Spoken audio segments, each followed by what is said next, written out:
I don't think I've ever said that on camera or anything. That but is amazing. I mean, would you call it a race car? What would you call it? at the end of the day, I love it. Like, this is what I live for.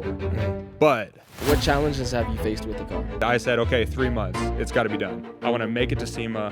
I want to reveal this car in Toyo Tread Pass 18 to 20 hours a day for 3 months straight.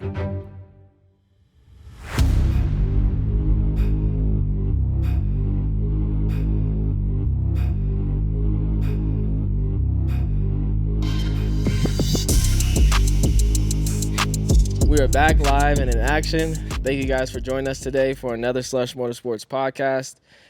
First and foremost, I want to shout out C4 Productions for filming this podcast for us today. And then also Black Mountain Motorworks for giving us this space to host this podcast. And also, before we get started, check the link in the bio. We have some merch dropping. If you want some slush hats, some slush shirts, that's the place to get it. And also, please subscribe to the channel for future podcasts. We have some exciting ones coming up.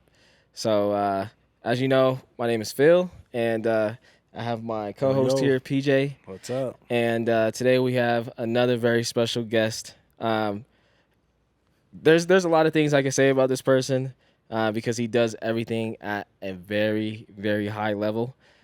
He's a fabricator. He's a car builder. He's a designer. And he's based out here in Colorado. So without further ado, I'd like to welcome Cam. How you doing, Cam? I'm doing great. Thank you for having me. Thank you for being here today. How's life going? Good?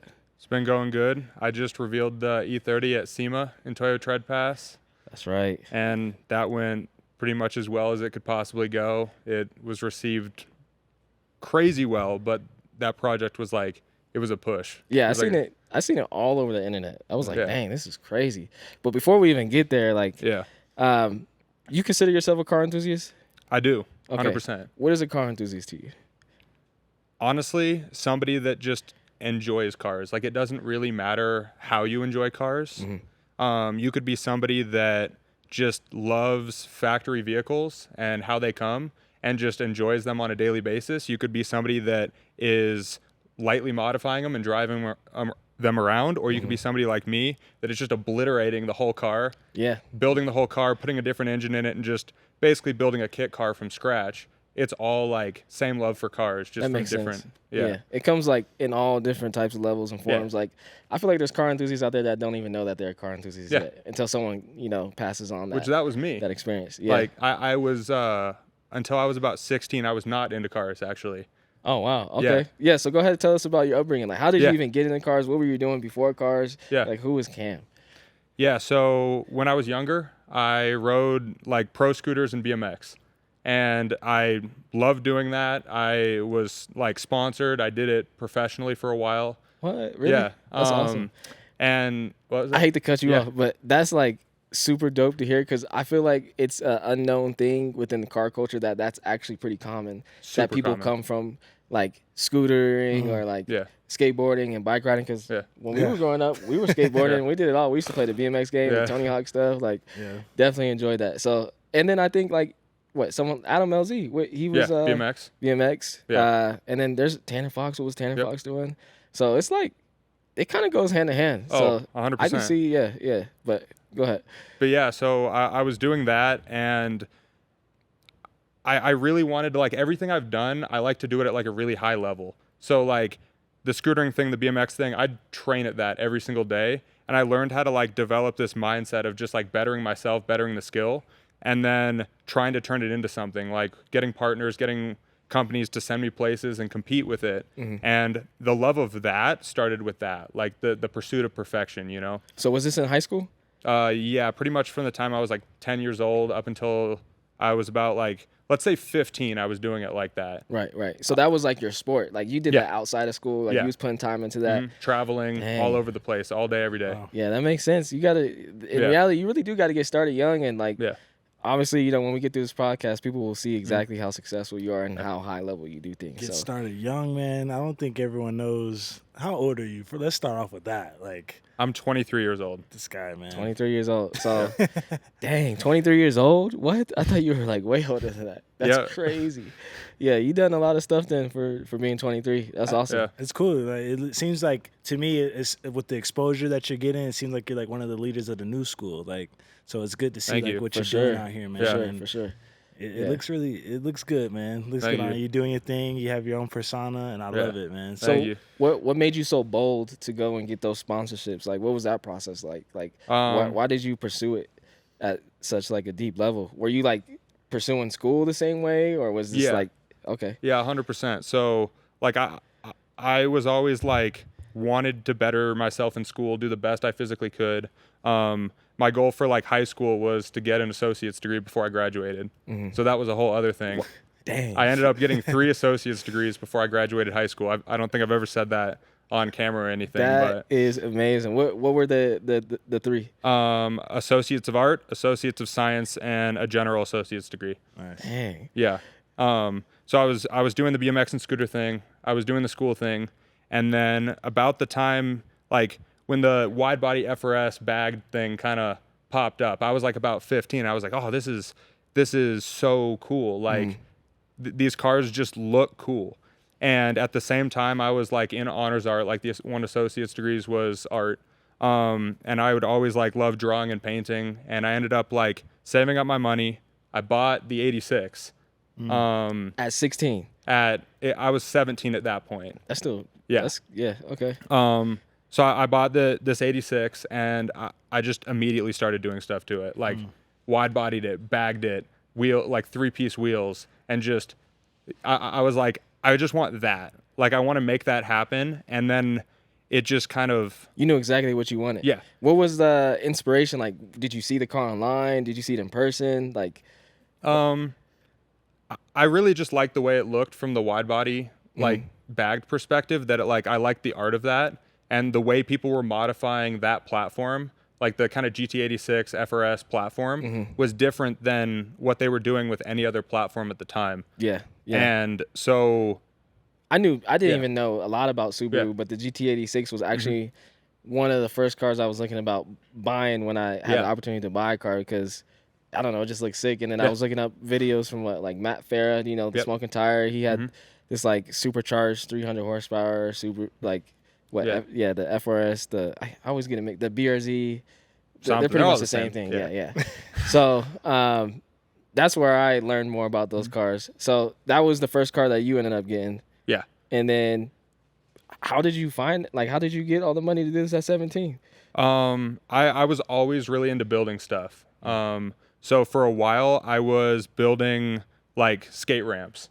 My parents were one of those like sets of parents where it was like, give the kid a power tool as young as you can possibly give a kid a power tool.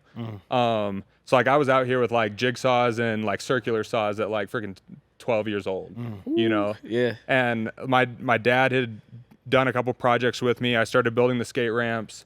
I even like kind of weird to say now, but like fingerboarding, I built fingerboard parks. I used to play with fingerboards. That's legit, cool, man. That's Yeah. monumental right there. Yeah, so like anything I could do. And then I had like a legit business cutting down scooter decks for like little kids so they could whip them around easier. So I basically had a chop saw, chop them down, re-extrude them, do it. And Were you selling these to these kids or like you was doing it for free? No, it was like a legit, like I was making Business. Like I was like 13 years old and I was making money. Like every single weekend, dads would come and drop off like 3 kids' scooters. I would be in the garage, like all my friends would be there. I'd be chopping them down with a circular saw, drilling them out.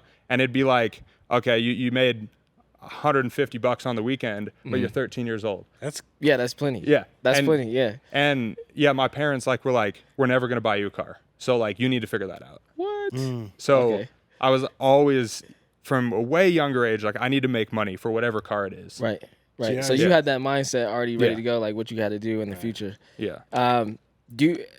Were you proud of that first build that you did? Like, how long did it take you? What was that process like? Like, did you go through like complications, or were you just like, oh, I got everything, like, just secondhand nature? So I would say that car was built in 3 stages. And I think that's a really important distinction because that first stage was just wide body, bags, wheels. And that's what everybody does. Like, that's doable. You can figure out with some YouTube videos how to wide body a car. I mean, a lot of people think it's like this really big thing, but like I think it's a really good like starting point. If it's like something that you really want to take far. Yeah. Yeah. I'm really glad you brought up that point, because one of my friends gave me some good advice not too long ago, and he said the reason why my car is one of the best cars that you'll see is because I kept it. And he had it for over 20 years. Yeah. Most people do what you said, the first stage process. Bag it, wheels, and probably throw a tune on it, just like the basic stuff. So, and then they sell it. Yep. And then they wonder why they don't have the best car at the car show. And this is the guy that has the best car at the car show. Yeah. So like I can kind of move into then stage 2, I guess. And I was, when was it? I think 2019. I had the opportunity. There was a company called Full Race Motorsports out in Phoenix. That's wild that you say that, because we were just talking to Forrest, and that was his first. Wait, what was the company you said? Full Motorsports? Full Race. They Full make Race turbo Motorsports. kits. Yeah, exactly. That's the first company that Forrest Wang was sponsored by. Really? Yeah. So I wasn't sponsored by them, but the owner of Full Race, I kind of met him, and he was like, "You have to go to SEMA. You have to like see what cars can be." And he brought me out to SEMA 2019 right after I had turned 18. And I was like, there was one car in particular. It was a LS swapped, lot of fabrication E30.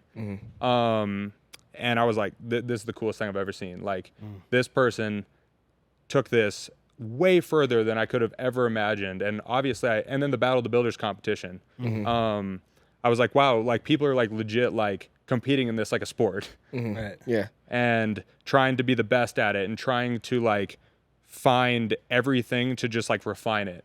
And I came home and I didn't have any of the skills to do that. I could cut up a car for a wide body. But I'm sure your brain was scattered though. Like you got a lot of inspiration. Yeah. Yeah. I was ready. And the first thing was TIG welding. That was like, I needed to learn to TIG weld. So when I went off to college, I ended up getting a Harbor Freight TIG welder and just for 3 months straight, just running it, just back to back to back until like I could produce a weld that looked pretty similar to like a respectable TIG weld. And then I built the 8-point roll cage that is inside that car. Now, while you were doing all the TIG welding, like, was there anybody that you were looking at that like inspired you, or like how did you learn this skill? Like, what was allowing you to apply this to just to keep doing it for, you know?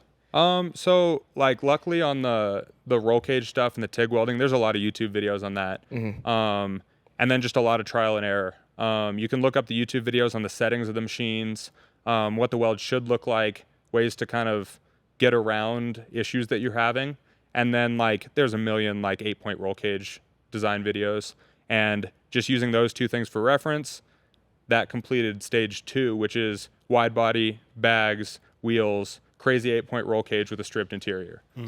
And that's huge for like a really first, like, well, technically second really big project, especially a full roll cage. And you're like 18, 19 at the time? I'm 19 at this point. Oh my goodness. And I still know that's absolutely not where I want the car to be. That was like, and then actually I can bring in the other aspect of that is now the money is kind of gone. Right. And this was like a whole, so you went to SEMA, you started building this car. You're still a year before the next SEMA, so you plan on being at the next SEMA. Yeah, so the car hasn't been at SEMA at this point. Okay. And I didn't want it to be at SEMA at that point because it was nowhere near the cars that I was seeing in Battle of the Builders. I didn't want to make a debut without the car being at the level that I think it could be. Yep. So I set my sights on the Instagram thing, and I'm like, if I develop an Instagram following and kind of build a brand around this, I can start getting partners. And the minute I can start getting partners and getting parts and running this like a legit business, that's when I can develop this car into something that's worth multi-hundred thousands of dollars. So like I worked on my pitch. The whole time I was building this, was posting on social media like every day. Post reel every other day. So you were learning welding, marketing, also in school. Yeah. Like, I'm in college at that point. Just going ham. Yeah. That's good. What were you majoring in college at the time? Mechanical engineering at Colorado School of Mines. Oh man. Yeah. Colorado School of Mines. See, now that makes sense. That makes yeah. sense, right? Yeah. That's a great school. Yeah, I dropped out. It is a very, very hard school. Yeah. But I decided I was just going to go and get a business degree. So instead, I went to CU Denver now. And I'm getting a business degree just because I was Currently, right now. Currently, like I'm, Nice. I have like 2 semesters left. Okay. I got my degree in business management with a concentration in entrepreneurship. Okay, awesome. So, yeah, yeah, mine's business entrepreneurship. Nice. Nice, Yeah. man. Okay. Well, great minds think alike. Yeah. No, Yeah. that's awesome though. So, so the next year comes around, the car's not ready, but you're building your social media. Like, when did you start gaining traction on your social media? Like, at what point did your plan start working? Was it at like 5,000, 10,000, 20,000 followers? Like, what was that like? So, stage 2 with the wide body bags, wheels, and interior cage. When I completed it, I hit 10K on Instagram. And then at that moment, that was when I actually dropped out of Mines, and I was like, I want to do this. Like, I want to do this 100%, and I want to make it to SEMA. I want to reveal this car in Toyo Tread Pass, and I want to try to win Battle of the Builders Young Guns. And over the next, 6 months, I chopped the entire car apart. I built a full tube chassis with suspension design, cantilever suspension, everything, and documented the whole thing.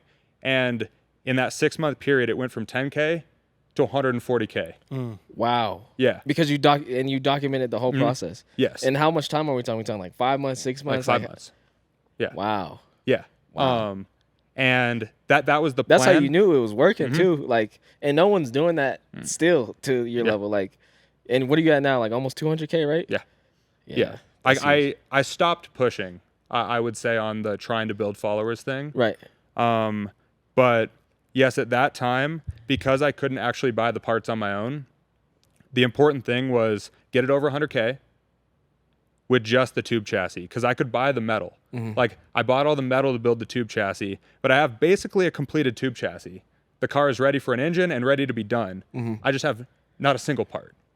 Like, no engine, transmission, fuel system, no, yeah. But I bet you was proud looking at the full tube chassis, like, this is something. And the 140K followers loved it.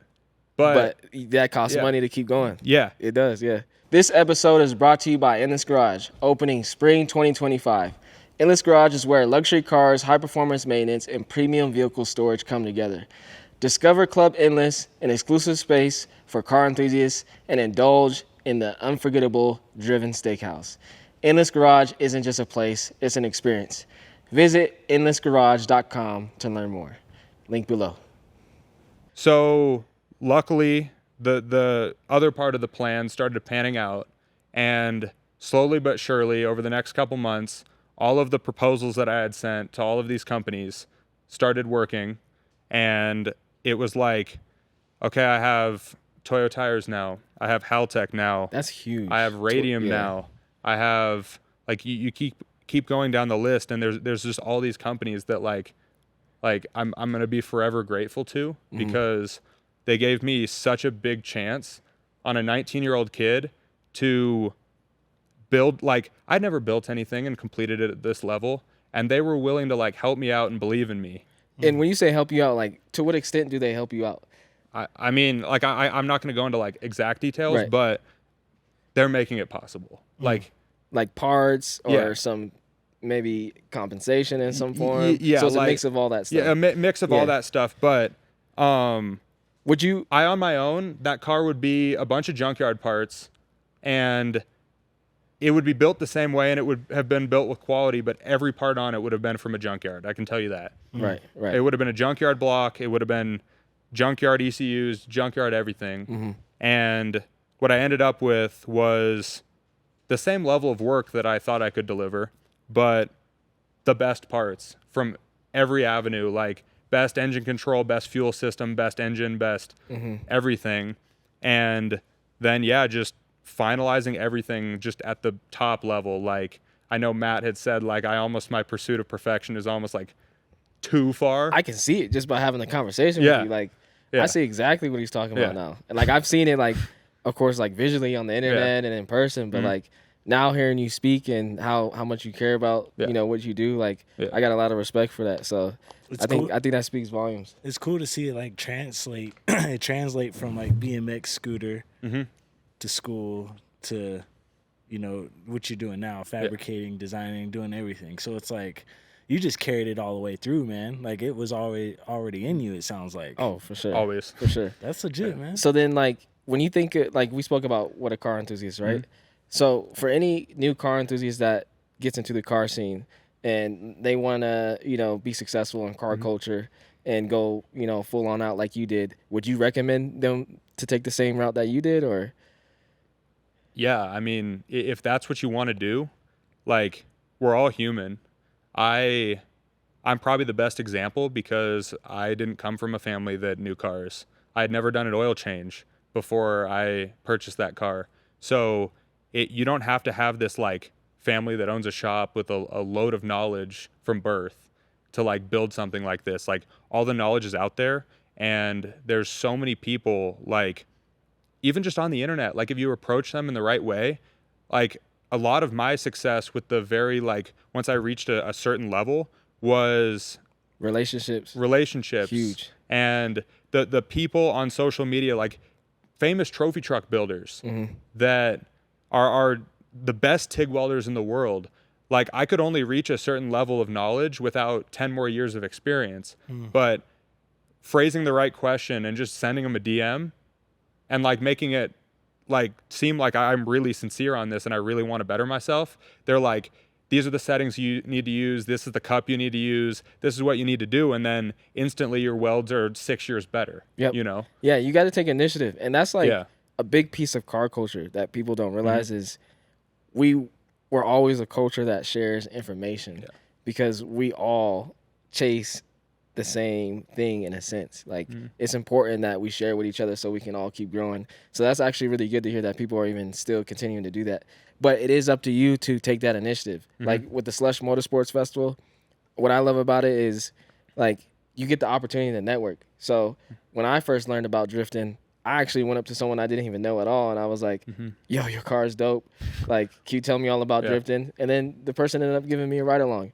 And then next thing I was hooked on that. Same thing happens with drag racing. Got hooked on drag racing. So it really takes someone to help you and to introduce you to keep things going. So that's really good for the culture. Yeah. Yeah. And then I guess after I'd figured out like I can move into the finalizing of that third stage because after I had made all these relationships and like all the companies that helped me get it to where it needed to be, all the people along the way had given me the knowledge and helped me to kind of complete what I needed. It was like that final push of I painted the car in my storage unit myself and just like I did everything on that car myself and just finalizing everything. And then, the reveal in Toyo Tread Pass happened. That was like, thank you, Toyo, forever for, again, like taking the chance on like a 20-year-old kid at that point in the biggest, highest caliber. Like that is the Super Bowl That's booth huge, of SEMA. Yeah. Right. And it basically sounds like your goal was to be the best, right? It was. Would you say you're the best? I think there's room for improvement.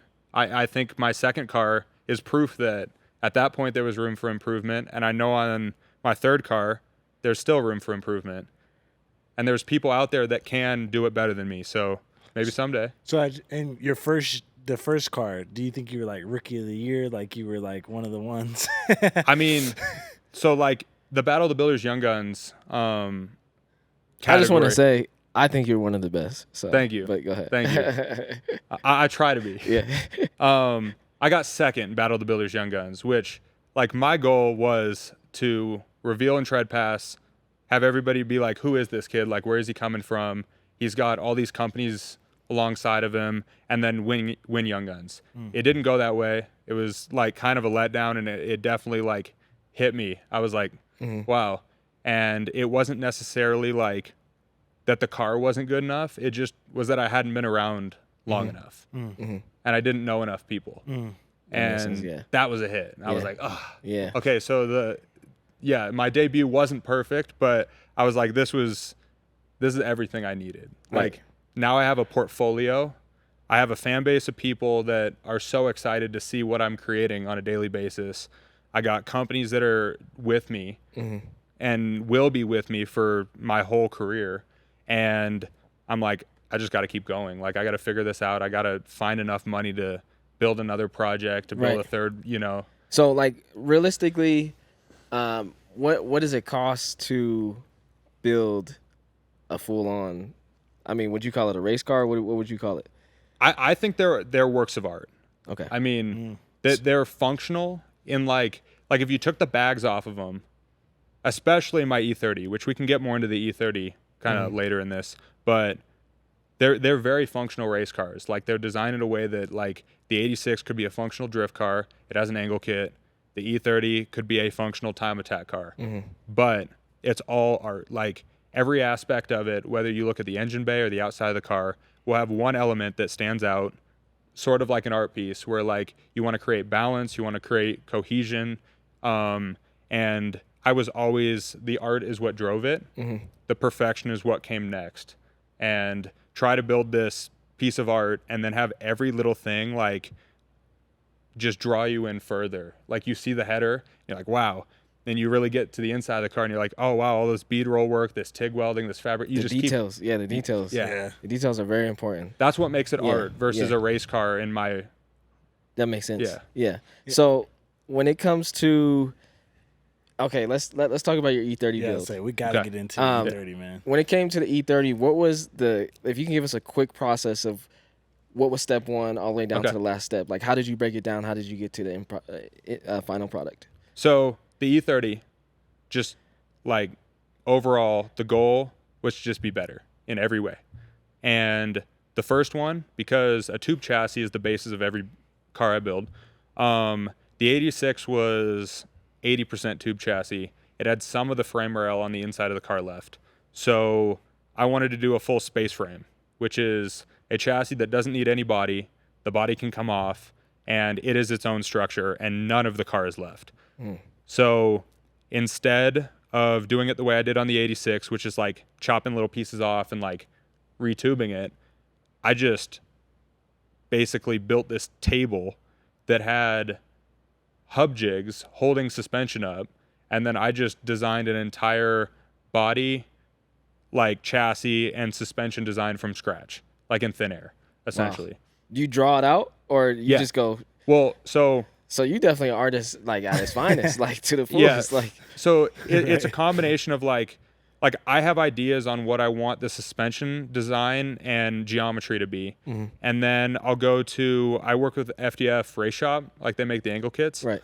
And they'll design me each corner, so I'll know what the arms are going to look like, what the knuckles are going to look like, and how they need to be mounted. And I'll set them up on the chassis table. I'll know how each corner is going to be set up, and then I basically just draw like freehand a chassis that fits within that and is structurally sound. Dang. Yeah, so much work goes into it, and it's like I like the perspective that you have of it being a piece of art, because even when you go to SEMA and in car culture, of course, people like to judge. Yeah. So they always say, "Oh, it's a super nice build, but does it drive?" Like, how do you feel about when people come up and ask you that question, or they make those comments? Yeah. I'm gonna always be really upfront about like what something does or doesn't do. Like the 86 was just a piece of art that was always just gonna sit there and make really cool noises. Like that's all I wanted it to be. I wanted it to be a portfolio that I could use for my career, and I don't want to mess that up. The E30, it will be driven. Like that was the other part of it, is nothing is non-functional on that car. It will be beaten on, it will be driven after this year when I try to win Young Guns again. You're gonna beat on that Let's go. thing? Let's Oh my go. Yeah. God, Let's dude. go. We got to do a video with you. That'll be dope. Yeah. That'll be super dope. But you said win Young Guns again, so you already won. No, like I'm trying to win it this year. Okay. Okay. So like I got second, and then like this next SEMA, the car will be like done, and I can Mark try to his win. words. I'm gonna say it too. Yep. He's winning Young Guns next SEMA, Yep. We'll see. 2025. Yeah. That's a dub. Yeah, I look forward to seeing that, and your work is just really impressive. Thank you. But back to the E30. Yeah. what is everything that's done to it? So full tube chassis space frame, live to offend wide body, Texas Speed 427 LS. It's an executioner block, basically board, stroked, sleeved. It's like crazy compression. It's like a 7-liter. Thing's insane. It's rated for 725 NA horsepower, which is a lot. Dang. Yeah, it is. So you're gonna beat that. You're gonna Yeah. beat. Oh man. And yeah, so it's running a Haltech Nexus Rebel, Haltech PD16, pretty much Haltech throughout, and then like a radium fuel system, vibrant parts throughout. It's really like it's a functioning race car with a Texas Speed race engine, and then yeah, fabrication just all over the place. What challenges have you faced with the car? It's really, really skinny. Like the body, the internal width of the body of an E30 is super skinny. And I've realized when you try to add the width of tubes to things, like where a normal tunnel would just be sheet metal, now the way I'm building it, it's all tubes. So now instead of like a millimeter max, you're talking like 1.5 inches plus a millimeter. And then like you just don't have room for anything. Like you take the width of the tube here and the width of the tube here, you can't even fit a seat. So like I had to cut my very intentional, yeah. I had to cut my buckets down and make like basically custom bucket Recaros with like fiberglass work to fit even one seat in this car. And when you do this, you're doing this all by yourself? Yeah. The only thing on that car I had help with was the paint work. That was the one thing I had help on that car. Okay. And like, you know, of course we see the final product, but people need to know the dark side of, you know, doing things like this. Like, are there times that you beat yourself up for what you're doing? Like, you're being a perfectionist. I know that's hard in its own, you know? Like, how do you feel going through this process? Is it an up and down thing? Like, I mean, enjoy it? Like, I love it. At the end of the day, I love it. Like, this is what I live for. But yeah, it runs my life sometimes in a very like negative way. Like with the E30, it was a bare tube chassis, and I said, okay, 3 months, it's got to be done for SEMA. But like, I'm here for the pursuit of perfection. So like, how am I going to do this in 3 months? And we did, but it like that was the hardest thing I've ever done. It was 18 to 20 hours a day for 3 months straight. Ooh. Yeah. Yeah, and this was during the time we were trying to get you on the podcast earlier, right? And that's what, that's why I couldn't do it. Yeah. I was so sleep deprived, and the other areas of my life suffered from that. It was just like, I'll never do that again, the way I did it. So what'd you do? Like, what would your day look like? You go to sleep at 3 a.m., wake up at 6 a.m., like, or you sleep at the shop? It was quite a bit worse than that. It was like, I would go to sleep at like 6:30 or 7 a.m. because I had a friend that was helping me, and he worked nights. So on his off nights, we would work at the shop, and he would help me because he's a mechanic, and he would help me disassemble and reassemble stuff like better than I can. And he would rip it apart. I would build some shit, and he would pop it back on, just back and forth. But so go to sleep at 7 a.m., wake up at like 11 a.m., back to the shop. So 11 a.m. to 7 a.m., you getting like 4 hours of sleep. Yeah.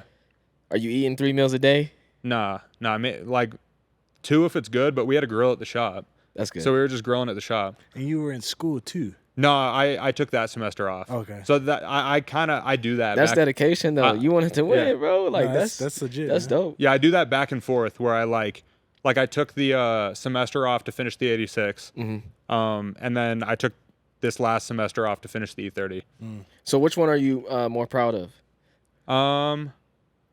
I love the 86 more, but I'm more proud of the E30. E30? Yeah, that makes sense. Like I could sell the E30 much easier than the 86, but the E30 is a better car. Yeah, that makes sense. They're super clean. And I was looking at some of the videos on that E30, that welding, man. Like, it's just so clean, dude. Like, Thank you. Most people got to go through like school to learn welding. Like, you did it on your own. Yeah, which is pretty amazing. But it shows you what life is about. Like, it's about hypothesis. You're always solving problems, no matter what. Like, that's what you do. You solve problems, but within your world, in the framework that you want to do. And obviously, it's working out for you. Let's backtrack a little bit and let's talk about being a car enthusiast. Like, how do you feel about the car culture and other car builds? Do you think car builds in today's time are up to par? Do you think it's fallen off? I mean, if you look at SEMA, it's still there. Like, people are still doing this. They're still striving to do something that's good and create.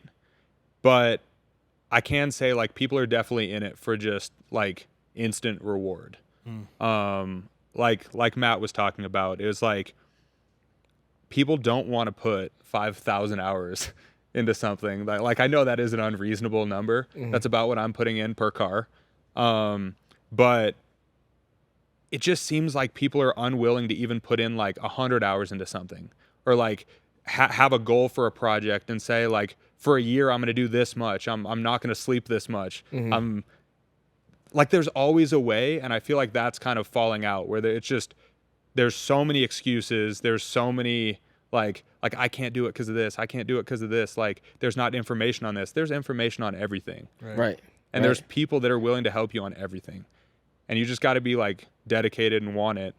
And there are people that are doing that. Like the Battle of the Builders Young Guns competition is a perfect example of that.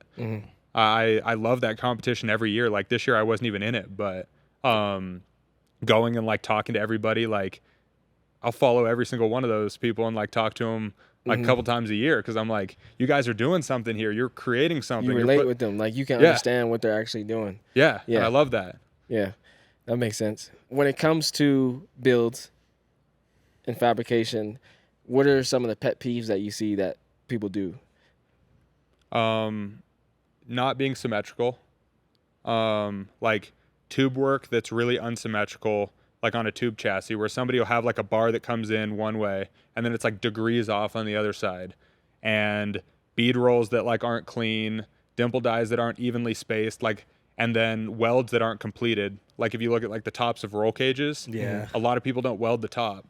So like I just, That's a good point. And then like even I put a large amount of weight on if you're TIG welding versus if you're MIG welding, because MIG welding has a place, but I don't think it's as precise, or it has as high of a place in motorsports as TIG welding. And so like even like I was at Slush like 2 years ago, and I was looking at all the drift cars because they all have cages. Yeah, and like I'm just you like gotta have examining a them, and there's like one car that has like a TIG welded cage, and I'm like, good job. Like thank you. Awesome. Like representing out here. Yeah. I'm like, that's a clean TIG welded cage. And then you look at the other ones, you're like, okay, that's a race car, but like I'd like to see it TIG welded, just because you can control it more. You know it's super strong, and it's just more precise, and it just looks better. Flows, like, flows a lot better. Yeah, that makes sense. And then the details, like finalize the details and just make it art. Like it doesn't take that much longer. Right. Is there anyone that you put on a high scale saying like, this is my favorite person who does welding right now? Like, who's that person for you? His name's Morgan Clark. Okay. And he's a trophy truck pre-runner builder. You might have seen, I think it's a red Range Rover tube chassis. That sounds crazy. Yeah, with a Lamborghini engine in the back. Yeah, and this is like a year-long project, but he's been building trophy trucks and pre-runners for years. And he was one of the ones that anytime I needed something, like what filler wire are you using? What welder settings are you using? He would always reply to me. And he is a true artist. Like if you see him in videos or like you talk to him, he has that like just like intensity about it. Right. Where it's like he really loves it, and even though these are customer projects, like it's his life. Yeah, I'm gonna definitely have to check out some of his work. You said Morgan Clark, right? Yeah. Okay. Morgan Clark Design. And he, the whole time, like anytime I see one of his vehicles in person, it's like I'm nowhere near this. Right. Like I just couldn't even produce that in my wildest dreams if I gave it a decade. Nah, you could do it, but Yeah. I see exactly what you're saying. Yeah, that makes sense. Yeah. So like, how old is he? Maybe 40s. See, you 23. Yeah. Right. That's a lot of Yeah. Are you friends with him? Like, do you have conversations with him? So it's funny because he was at SEMA, and I went by the booth that he was in a couple times, and each time I missed him. And he was at PRI, and he was supposed to be at this like industry night thing, And then I missed him, and I'm like, like I want to talk to this dude so bad in person because he really like, I don't think he knows how much of an impact he has on me, and I don't think he knows how much of an impact he had on everybody that follows me, because even just him like being so open and like honest with me, anytime anybody asks me a question, like on DM on anything, I can't like gatekeep it, because I'm like, I could start like 1,000 careers right now by just spewing this information. Yeah. People just got to be willing to receive it and ask for it.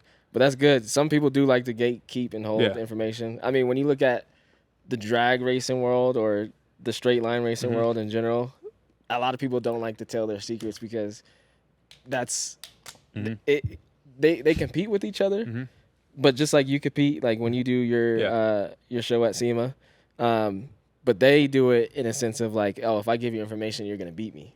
Yeah, and that is a little different, like competition-wise. If it's like about racing, the racing subjects are different. But like fabrication and just car building in general, like I think it's a great thing that people are open about it, but you have to ask the right questions. Because if you say like, how do you build a full tube chassis? That's broad. It's too broad. Dude, like, like I'm like, that's a lot. I guess are you really in it? I'm like, bro, I'm way like I'm only sleeping 4 hours a night. When do you think I'm going to reply to this message? You want a 3-hour voice note? Nah. Nah. Like it needs to be answered in like a paragraph. And I love when people are like, send me a question and it's like, I could answer this in 3 sentences, but it's like gonna definitely change what they're doing. Right. That's like a perfect question. Right. So you've been to SEMA. How do you feel about PRI? I seen you at PRI not too long ago. Do you plan on showing your car there? Do you think the builds are different there? Like it's a different environment for sure, but those are more on the race car side of builds. PRI is the best show of the year. For partnerships, for just meeting people, and even making memories. Like everybody there is there for a reason, and they're all trying to do something. Like all the people at SEMA that are just running around trying to get photos of cars, trying to put them in like a media outlet, trying to get just a random interview. That's not happening at PRI. Like if you're at PRI, you got in there for a reason, and we're all here to like do something. And I love that. Right. Yeah. Do you feel like the quality is higher there? Yeah. Like every car has high quality fabrication. Every car is done. It's like, I hear like SEMA is turning more into like a car show. I'm not too familiar with even the process of getting into SEMA. Like I know what it would take to get like a vendor booth, but like recently I just heard you pay money and you can have your car displayed at SEMA essentially. But in the past I used to think like, oh, you had to be specifically selected in order to do so. Does that sound right?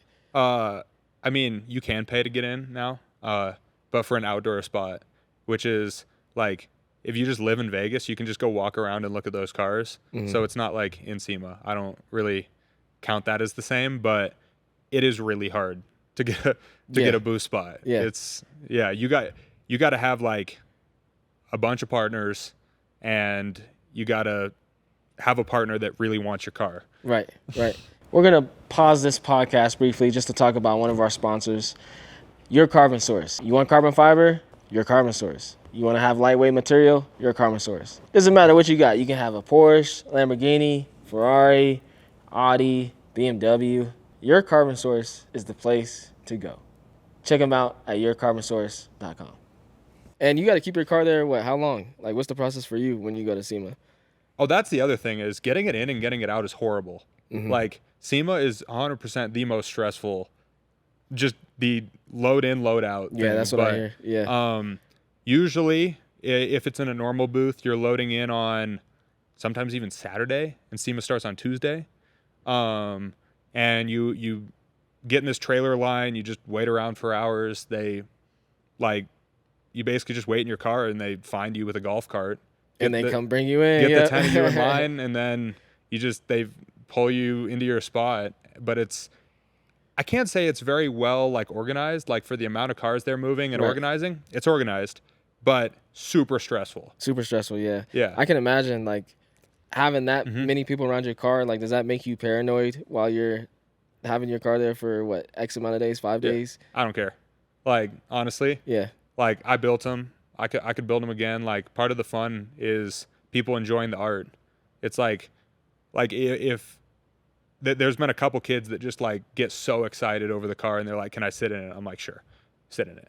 Like I That's don't the want best. it, you know. Yeah. And like they're so excited, they get photos, whatever. Like obviously I don't care that much because like on my E30 I just finished it and I'm out here taking photos standing on top of it and like straight up boots. Like I'm in boots on top of like a freshly painted car. Right. So Right. I don't care that much. Right. It's for the memories, it's for people to enjoy it. It can be repainted, it can be whatever. It's not. Yeah. So with your involvement within car culture, do you feel like you're very involved in car culture, or do you go just to SEMA? Like, do you just plan for SEMA, or you just plan to be at PRI and build, or do you go to car meets? Like, Yeah.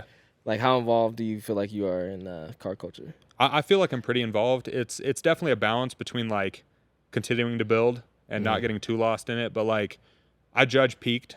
I judge Down to Earth. At all those shows with the car.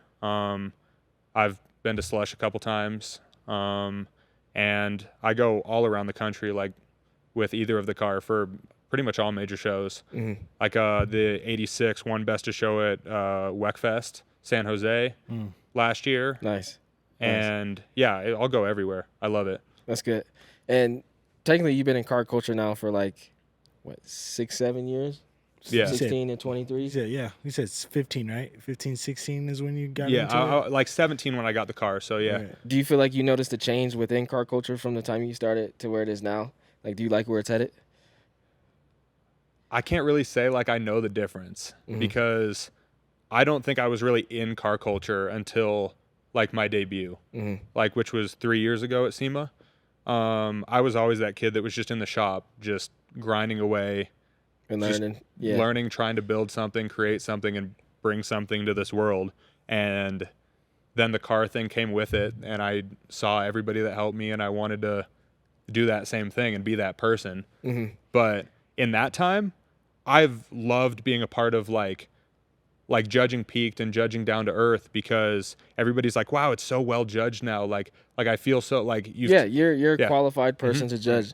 And it's honestly a unspoken thing, but it's hard to find people that are qualified to judge because people have opinions. Yeah. Judging is very subjective. You can't really eliminate, who really won, but you can mitigate to how far off, errors can be committed. And that's by having like a really experienced person. Yeah. Because, at the end of the day, even if you judge a specific car and this car you feel like it's the best of show, someone is always going to have a different opinion. Like, oh, I thought it was that one. Yeah. But, sometimes they don't look as thorough as, someone like you would. Yeah. Like, when it comes to judging car shows, like, how should someone judge a car show to you?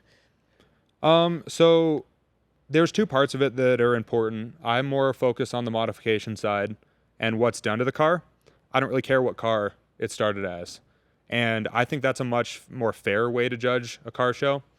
I have a friend from Peak that helps me judge, and he's very knowledgeable on like the models of cars. So it'll be like, yo, Cam, like this is like a crazy, like it might look OEM, but like it's crazy. Yeah. Like you need to go like, check it out. Yeah. And Like, I'll be double oh, look at it. Yeah. I'll be like, okay, cool. Yeah. But I'm always going to go down the list and I'm going to go, is it painted? Is it wrapped? Okay, it's painted. Is the paint nice? Paint's nice. Okay. That's one up on the other two. And then am I like, is there engine work? Is there fabrication work? Like, is there titanium welding in the engine bay? Is there like at least a half roll cage? How much of it's custom versus purchased? And then like, I start going even down like very analytically into, are there silicone couplers versus like vibrant style like HD clamps? Right. And then is there hard lines versus soft lines on like brakes? And just keep going down the list until somebody like isn't matched up. Right. And then I'll talk to both of them at the end and I'll be like, look, like you were like this close. Like your paint was a little worse here, whatever. And then everybody feels heard. Everybody feels like the car was analyzed. I feel like that's like a big piece about it when it comes to judging, just being able to give that feedback. Because we have people come up to us and are like, what happened? Yeah. And we're like, well, this is what we determined. And, you know, after we have those conversations with them, they kind of have a better understanding, like, okay, that makes sense. Like, but I think at other shows that we've been at, sometimes people don't get that. Yeah. So then they're like, well, I felt like I should have won. And they're looking at the judges like, what the hell? Like, yeah, that's a great way to judge. Now, it could get tricky too. Like, what do you value more? Let's say someone had a fully built motor, engine bays looking amazing, didn't touch the body, versus someone who didn't touch the motor and the body looks great. I think you got to weigh in like the overall like aesthetic of the car. So aesthetic comes first. I wouldn't say first. Okay. I would say all those things. Like for me and what I'm building, aesthetic comes first. But I can't use what I value as aesthetic as a way to judge, because I might think a color scheme is atrocious and somebody else might think that's the most beautiful thing they've ever seen. And so like, I'm going to go down the list and I'd be like, oh, this paint's all dinged up versus that's wrapped. And I'm going to like balance that first. And then if I'm like, okay, we're all the way down the list, they're evenly matched up, who did a better overall job of just building a piece of art? Yeah. Art, see? Yeah, there you go. Yeah. And I'm like, okay, this guy did. And I'm going to even talk to both of them about that. I'm like, I love your vision and the way you brought all this together and how cohesive it was. And I really want everything to be touched. Like, I don't think there should be a best of show winner that's just doing the engine bay ever. Right.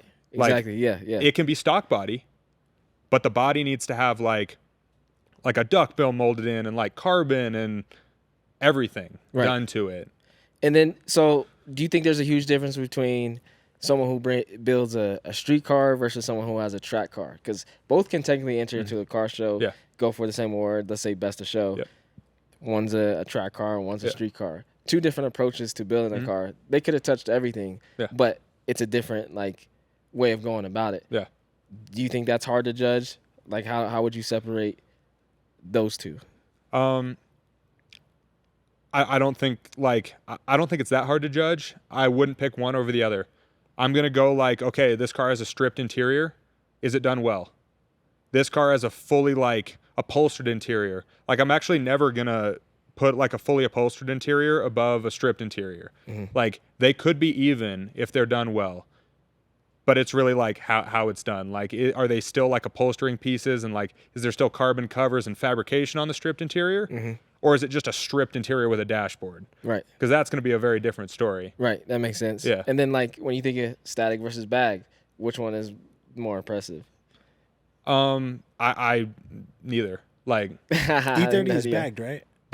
Yeah, both my cars are bagged. I like bags because of the aesthetic and the fitment I can create. And it hypes people up, like when you do crazy fitment. Yeah. I was looking at the video with you and C4 Production, Charles, man, and he was pointing out that, man, you couldn't even fit. Yeah. You couldn't fit a credit card under that thing. Like, that's real fitment right and there. That's both the cars, and I like that because it kind of ties into that more like JDM style thing, which is where a lot of my fan base comes from. And I love the fan base I've built because now we have the JDM side of it. We have just people that like modified cars. We have fabrication people, even people that like trucks, because like it's kind of like off-road trucky. And then you have like people that are just like into like Euro stuff now.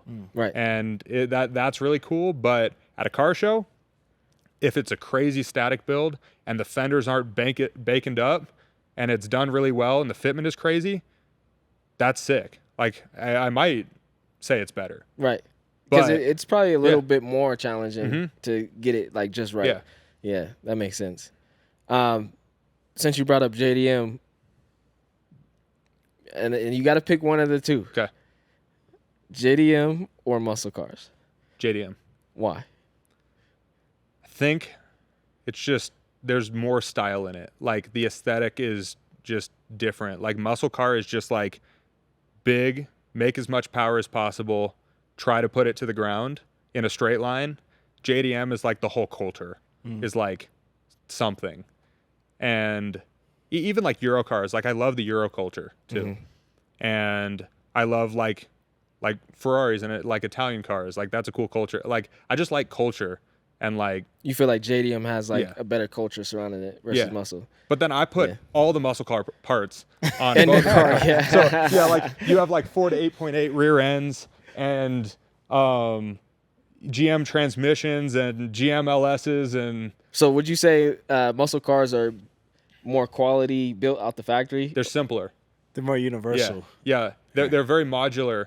So like LS is such a functional bulletproof engine. They're so simple, so easy, like very cheap per horsepower. You can make them look really clean with fabrication because they're simple. You can They sound good. Drop them into anything pretty much. Yeah. Like Tremec Magnums, like basically like a GM T56. Bulletproof transmissions, pretty cheap, tiny, easy to work with. 4 to 8.8s, bulletproof. Like all the suspension on my E30, I almost said C6, is C6 Corvette suspension. That's wild. That's Yeah. tough though. So it is basically, it's a mini Corvette. Right. It's a mini Corvette with an E30 body tied together with a tube chassis. That's cool.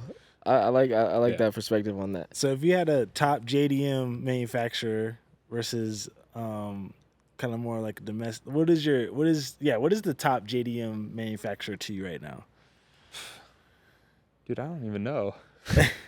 I mean, Nissan and that's a- Honda just merged. That's a hard question because I don't care. Like I honestly don't care what car I start with. Yeah. Give me whatever car. Yeah. Like I have ideas of cars I want to do. But you're gonna end up molding them into what Yeah. you want it to Which, be. Yeah. Okay. Like I even designed the body kit on the 86, so it's not even like I just got to come up with whatever I want to come yeah. up with. So then, how do you pick the motor? Like, what's your favorite motor? What LS. is the LS is the best motor in car culture? I think it's the simplest, cheapest, and easiest to work with. It makes the most power. But I don't think it has the most, like, I don't even know the word for it. I don't think it's the most interesting. What's the most interesting? Like, money doesn't matter. What's Rotaries. the most? Rotaries is the most I think- interesting Really? in car culture. Yeah. I think, like, I would love to build something with an NA 4-rotor. Why? Like, what is it about the rotary that intrigues you? Like, a peripheral port rotary, any rotary, sounds like a 2-stroke dirt bike and smells like a 2-stroke dirt bike. True. And I love that. True. Like, you put it in a light car, it looks like a little log. You make it look super clean, and you got a 2-stroke dirt bike, whatever, basically. Yeah. But do you feel like those rotary engines are bulletproof? Like the Oh no, they're very unreliable. Heck no. I just think Those they have the engines most They break all the time. the most aesthetic behind yeah. them. Yeah, that makes sense. No, they literally eat themselves. Like the seals in a peripheral port, just like as it rotates, it's burning them, and it Right. burns oil, and it's horrible. Yeah, yeah. But it's beautiful. So then, what about 2JZ versus RB26? 2J is the simpler one. I don't really know a ton about either. Which one do you think sounds better? I think the 2J. 2JZ. Actually, I think a 1J sounds better than a 2J, to be honest. But I do really I don't like know. the sound. I of- think a 2J. Yeah. I You think would- 2J sounds better? Yeah, Yeah. I think the 2J would probably sound the best out of all that. It matters on the turbo setup and the intake setup and everything, but Right. 2Js.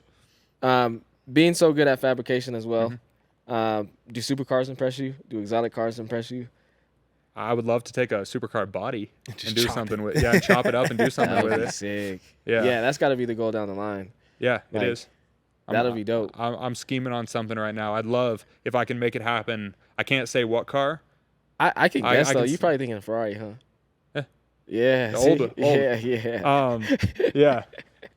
But yeah, like an old Ferrari or and then something get like flagged that. by Ferrari, yeah. too. Yeah. Get the VIN basically like Blacklisted. Yeah. Yeah, yeah. yeah, but like an That's- old that's a Ferrari, old milestone. Porsche. Yeah. I love old like Yeah, the old Porsches go Porsche hard. is my top brand, just period. Right. Okay. But an old Porsche is a car that I have like too much respect for. Mhm. Like a 964, I want to build one so bad, but I don't have the funds or the resources to do it the way I would want to right now. Right. But like I'm willing to obliterate You're willing an to old do Ferrari. it, yeah. So then with what you're building now and where you're headed, like what is next for you? Like what do you see in the future for you? Like how do you make more money doing what you do? And Yeah. I mean, finding enough companies to get on board to make the car break even, which I'm close to that, thankfully. But like that is my first goal, break even, so I can build a car a year. I can have like 1 or 2 employees, build a car a year, push the boundaries every year with a crazier car, whether it's a Porsche, a Ferrari, multi-$100,000 cars, and then do like product.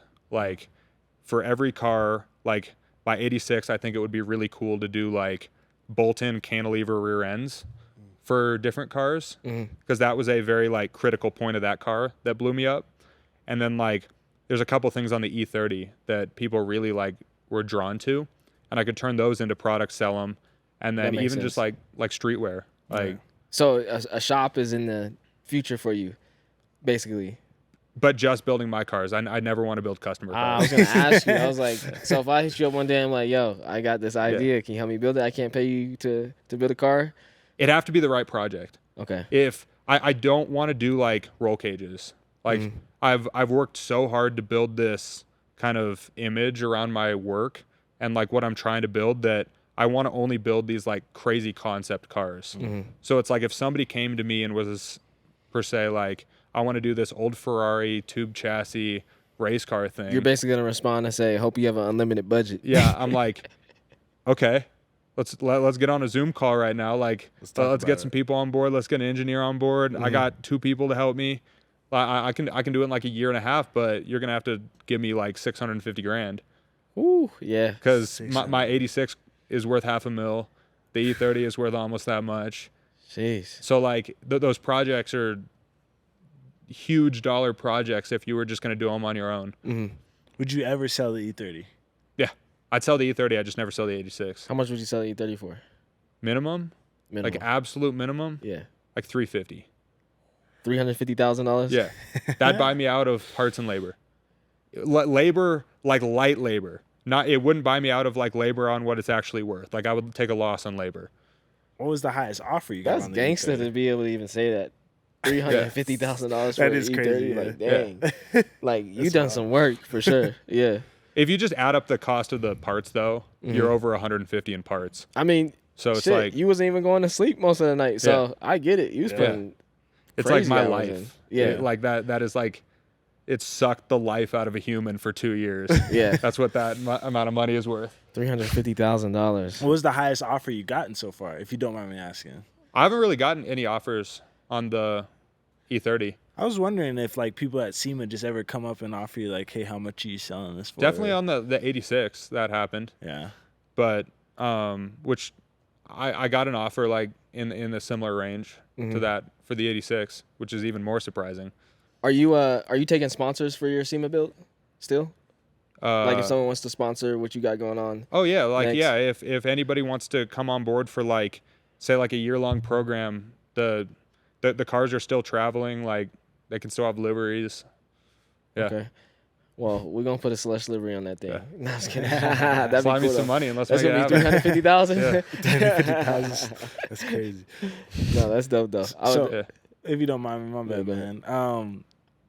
So it's you being a younger guy, right? Yeah. And I know you kind of see what's going around at your age level. How does that like make you feel? Like, are they getting the right mentorship? Do you think that they have their heart in it? Like, what is your perspective on, like what's going on with your generation? Because we're getting on the older top end of it. So, so I mean, it's cool to talk to like a younger guy like yourself that's like knee deep in this thing. You know what I mean? In the right way, in my opinion. Yeah, you definitely don't see people your age doing what you do at all. So it's rare. Like I haven't met anybody that's my exact age. I've definitely met people that are in like the 25 range that have the same level of work ethic and drive to do something like this. But it is super rare. Like you got to just be like different, like wired like wrong almost. Like I can pretty confident, like there's something different that I want this so bad. And like I have so many ideas, and sometimes I wish I had a lot less ideas.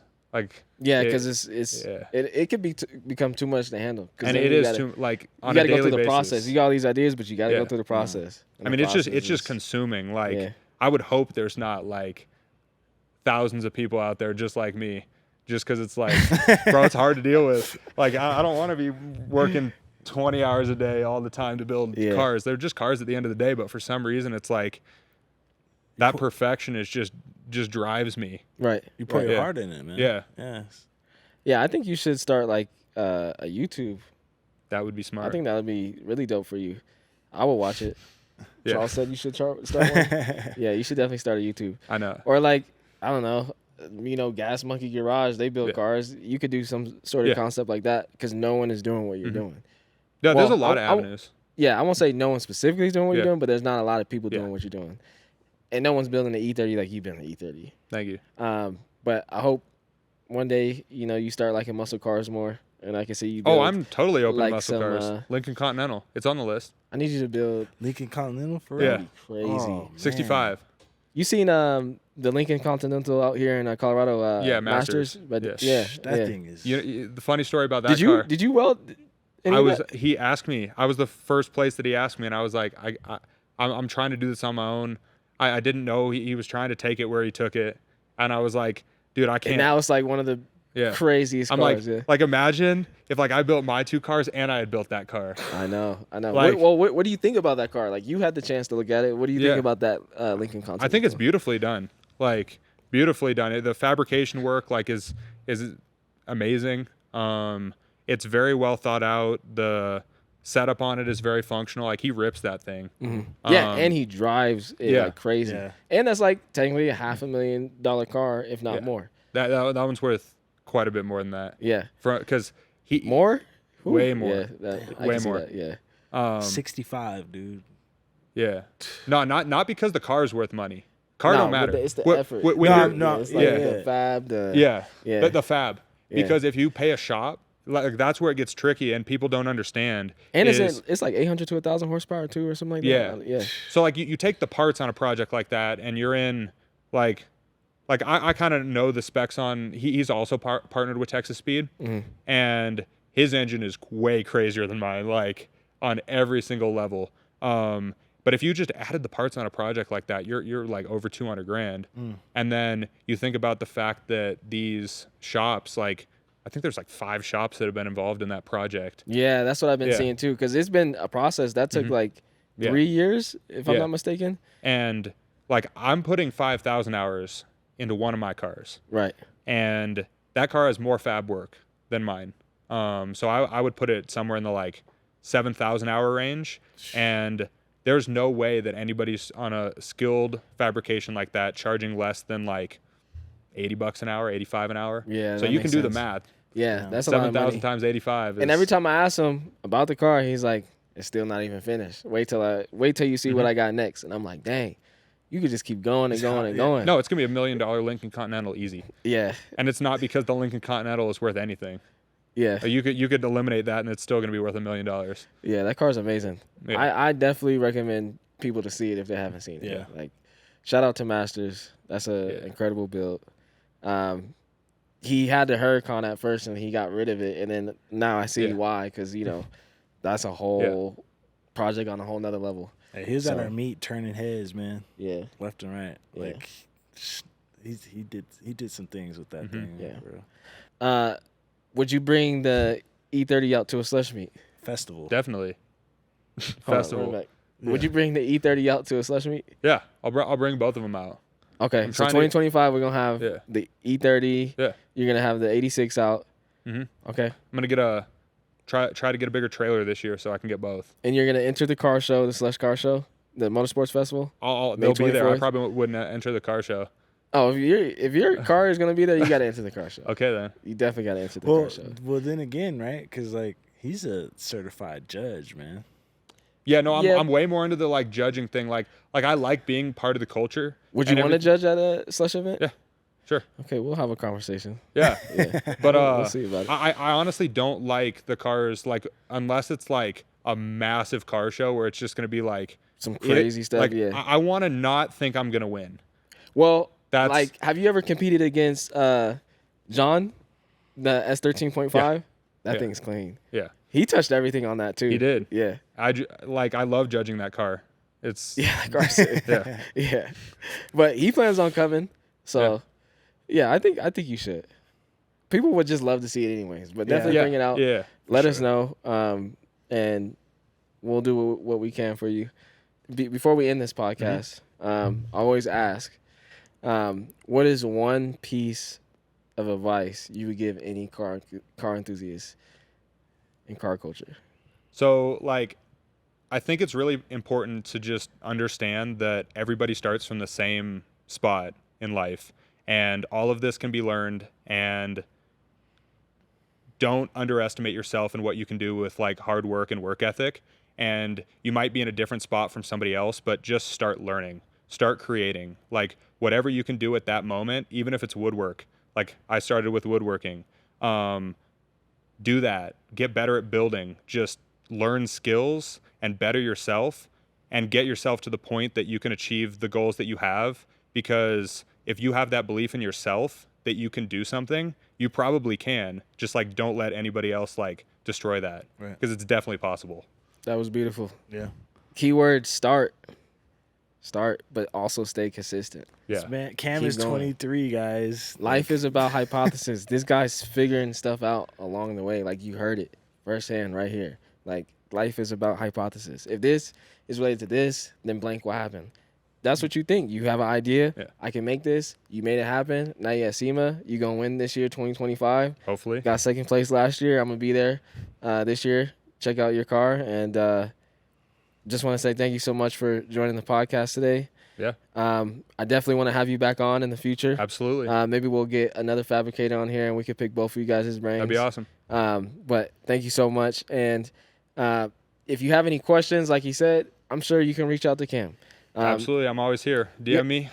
Yeah, like what's your social handle? If you don't have a YouTube. He's going to start a YouTube. Yeah, it's cam.cocalis on Instagram for all the work and everything. And then Facebook? Nah. So I don't only really hit do him up anything on else. Instagram. Can people email you? Do you have a website? Just Instagram Okay. right now. Well, remember him. Like 23. He's going to be around for a long time. Long time. He put a stamp in the game already. Yeah. So. And hopefully I have enough money one day to get a car built by him. So, and then you can sign it. Yeah. That'd be sweet. But thank you, Cam. I appreciate you. Yeah. And Thanks for having me. We'll see you guys on the next episode. It's a wrap, man. Peace.